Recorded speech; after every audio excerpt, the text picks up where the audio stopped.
Muy buenas tardes. En esta ocasión yo quisiera platicar con ustedes algunos aspectos que considero que son importantes a considerar cuando nosotros pretendemos inconformarnos en contra de una disposición normativa, es decir, en contra de una ley, porque consideramos que de alguna manera afecta nuestra esfera jurídica y concretamente atenta contra nuestros derechos fundamentales.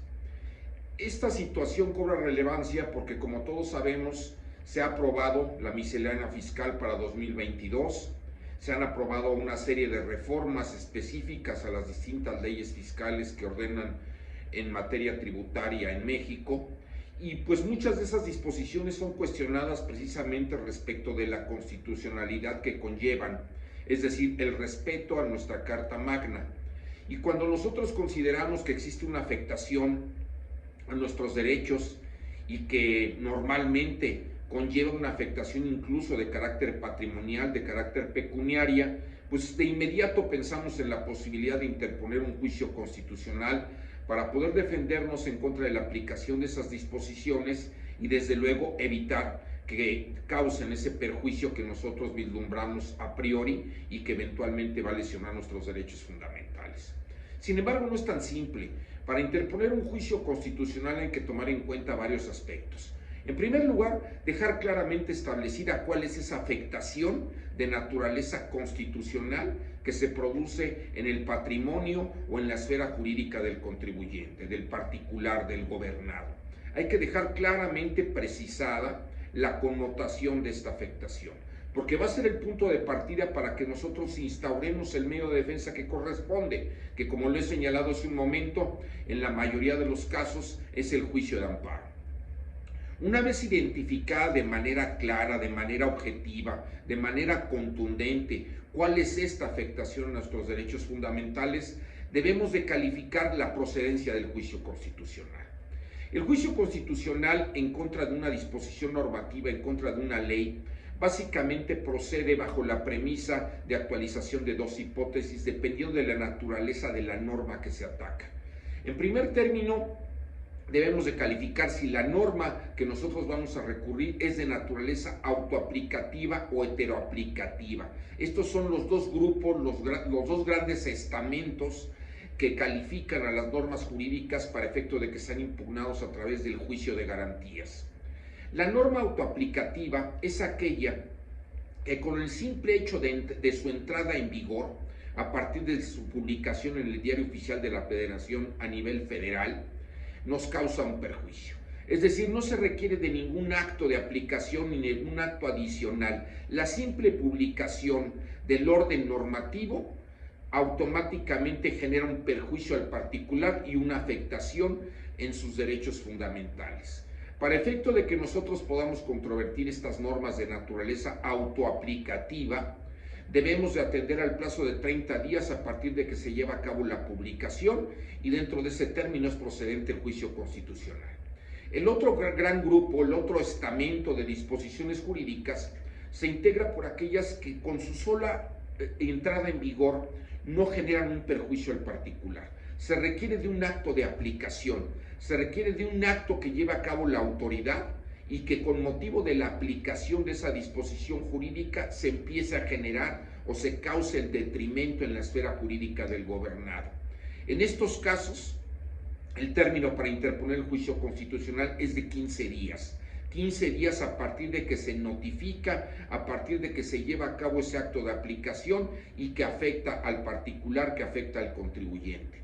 Es importante destacar que estos actos de aplicación no necesariamente provienen de una actuación autoritaria. Cuando el particular lleva a cabo algún acto como consecuencia de la necesidad de cumplir con esa norma que estimamos que es inconstitucional y que ese acto es consecuencia del cumplimiento de la propia disposición, es decir, no es un acto volitivo en estricto sentido, sino es un acto que se lleva a cabo como consecuencia de la necesidad de cumplir con la norma jurídica de que se trate, en ese momento también lo podemos calificar como un acto de aplicación. El ejemplo más claro de esta situación que les estoy comentando es cuando yo llevo a cabo un pago. Yo llevo a cabo, por ejemplo, el pago provisional o el pago definitivo de una contribución. Ese pago que estoy efectuando no lo estoy realizando de manera espontánea, de manera unilateral, de manera voluntaria, sino es como consecuencia de la necesidad de cumplir de la norma para no generar consecuencias jurídicas con motivo del impago, que yo llevo a cabo la realización de ese entero, y en ese momento se entiende que también estoy llevando a cabo un acto de aplicación de la norma jurídica y consecuentemente se empieza a computar el plazo de 15 días, dada la naturaleza heteroaplicativa de la norma jurídica de que se trate. Ahora bien, quiero hacer mención que es bien importante el calificar cuál van a ser los efectos de la sentencia que yo busco con motivo de la tramitación del juicio de amparo. Se promueven juicios de amparo en muchas ocasiones sin proveer, sin prospectar cuál va a ser realmente el beneficio que yo voy a obtener y si ese beneficio es real, si ese beneficio es algo idóneo, es algo palpable, realmente algo a lo que yo vaya a ser asequible. No es ya autorizado y desde luego es una pérdida de tiempo, una pérdida de recursos, tanto materiales como jurídicos como humanos, el que yo interponga una demanda de amparo de manera caprichosa.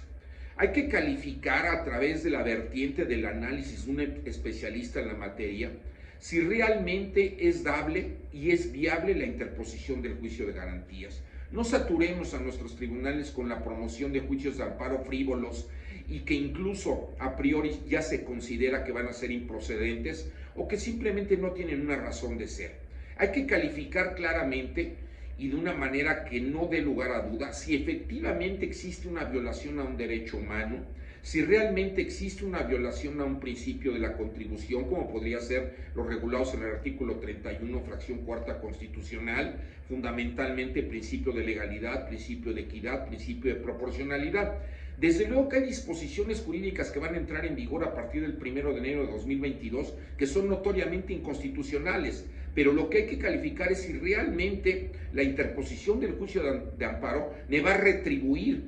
en primer lugar, en que se preserve un derecho que ha sido violentado y en segundo lugar, ¿por qué no decirlo?, en un beneficio que sea palpable, que sea real, que realmente justifique y de alguna manera demuestre que la procedencia del juicio de amparo es viable y es correcta. Existen disposiciones, como lo he señalado hace un momento, que son notoriamente inconstitucionales. La responsabilidad solidaria que se le establece a un auditor respecto de las obligaciones fiscales de la persona jurídica o física que está siendo auditada, la limitación a deducciones que existen a personas físicas en materia de donación, pues son violatorias claramente del principio de proporcionalidad tributaria. La autorización de un embargo a través de medios electrónicos, lo cual notoriamente viola el principio de legalidad. En fin, hay que calificar disposición por disposición y sobre todo haciendo un análisis privativo, un análisis específico respecto del contribuyente de que se trate para poder prospectar de una manera sensata, de una manera jurídica, de una manera objetiva, que realmente se justifica la interposición del juicio de amparo como medio de control de constitucionalidad y medio de lograr que las autoridades se sometan a este control de constitucionalidad y desde luego se destierren de nuestro orden jurídico las disposiciones normativas que atentan directamente contra nuestra Carta Magna.